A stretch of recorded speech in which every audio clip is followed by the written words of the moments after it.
स्वामी विवेकानंद का जीवन परिचय बताता है कि 39 वर्ष के संक्षिप्त जीवन काल में स्वामी विवेकानंद जो काम कर गए, वे आने वाली अनेक शताब्दियों तक पीढ़ियों का मार्गदर्शन करते रहेंगे। 30 वर्ष की आयु में स्वामी विवेकानंद ने शिकागो, अमेरिका के विश्व धर्म सम्मेलन में हिंदू धर्म का प्रतिनिधित्व किया और उसे सार्वभौमिक पहचान दिलवाई। गुरुदेव रविंद्रनाथ ठाकुर ने एक बार कहा था, यदि आप भारत को जानना चाहते हैं तो विवेकानंद को पढ़िए। उनमें आप सब कुछ सकारात्मक ही पाएंगे, नकारात्मक कुछ भी नहीं। रोमान रोला ने उनके बारे में कहा था, उनके द्वितीय होने की कल्पना करना भी असंभव है। वे जहां भी गए सर्वप्रथम ही रहे। हर कोई उनमें अपने नेता का दिग्दर्शन करता था। वे ईश्वर के प्रतिनिधि थे और सब पर प्रभुत्व प्राप्त कर लेना ही उनकी विशिष्टता थी। हिमालय प्रदेश में एक बार एक अनजान यात्री उन्हें देख ठिठक कर रुक गया और आश्चर्यपूर्वक चिल्ला उठा, शिव।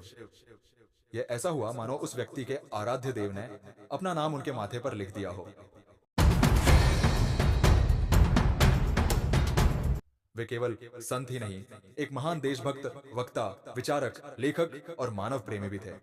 अमेरिका से लौटकर उन्होंने देशवासियों का आह्वान करते हुए कहा था, नया भारत। निकल पड़े मोची की दुकान से, भड़भूजे के भाड़ से, कारखाने से, हाट से, बाजार से, निकल पड़े झाड़ियों, जंगलों, पहाड़ों, पर्वतों से, और जनता ने स्वामी की पुकार का उत्तर दिया। वह गर्व के साथ निकल पड़ी। महात्मा गांधी को आजादी की लड़ाई में जो जन समर्थन मिला, वह विवेकानंद के आह्वान का ही फल था। इस प्रकार वे भारतीय स्वतंत्रता संग्राम के भी एक प्रमुख प्रेरणा के स्रोत बने। उनका विश्वास था कि पवित्र भारतवर्ष धर्म एवं दर्शन की पुण्य भूमि है। यही बड़े बड़े महात्माओं व ऋषियों का जन्म हुआ, यही संन्यास एवं त्याग की भूमि है, तथा यही आदिकाल से लेकर आज तक मनुष्य के लिए जीवन के सर्वोच्च आदर्श एवं मुक्ति का द्वार खुला हुआ है। उनके कथन, उठो, जागो, स्वयं जागकर औरों को जगाओ, अपने नरजन्म को सफल करो और तब तक नहीं रुको जब तक लक्ष्य प्राप्त न हो जाए।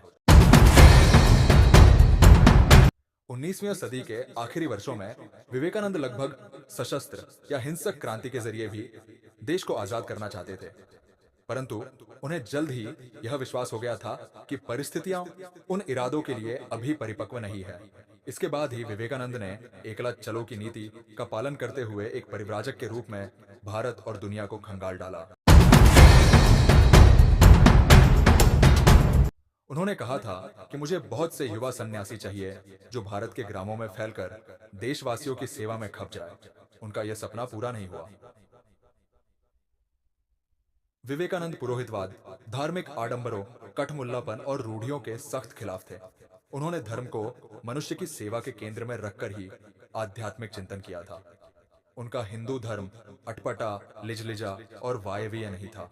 उन्होंने यह विद्रोही बयान दिया था कि इस देश के 33 करोड़ भूखे, दरिद्र और कुपोषण के शिकार लोगों को देवी देवताओं की तरह मंदिरों में स्थापित कर दिया जाए और मंदिरों से देवी देवताओं की मूर्तियों को हटा दिया जाए।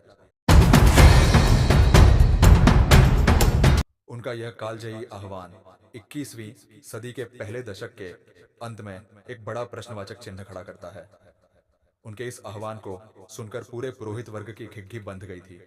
आज कोई दूसरा साधु, तो क्या सरकारी मशीनरी भी किसी अवैध मंदिर की मूर्ति को हटाने का जोखिम नहीं उठा सकती।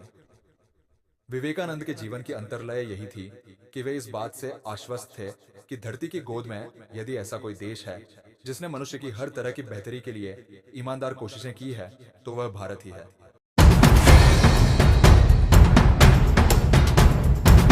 उन्होंने पुरोहितवाद, ब्राह्मणवाद, धार्मिक कर्मकांड और रूढ़ियों की खिल्ली भी उड़ाई और लगभग आक्रमणकारी भाषा में ऐसी विसंगतियों के खिलाफ युद्ध भी किया। उनकी दृष्टि में हिंदू धर्म के सर्वश्रेष्ठ चिंतकों के विचारों का निचोड़ पूरी दुनिया के लिए अब भी ईर्ष्या का विषय है।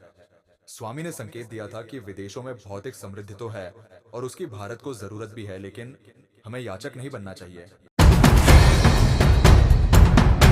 हमारे पास उससे ज्यादा बहुत कुछ है जो हम पश्चिम को दे सकते हैं, और पश्चिम को उसकी बेसाख्ता जरूरत है। यह स्वामी विवेकानंद का अपने देश की धरोहर के लिए दंभ या बड़बोलापन नहीं था। ये एक वेदांती साधु की भारतीय सभ्यता और संस्कृति की तटस्थ, वस्तुपरक और मूल्यगत आलोचना थी। 20वीं सदी के इतिहास ने बाद में उसी पर मुहर लगाई।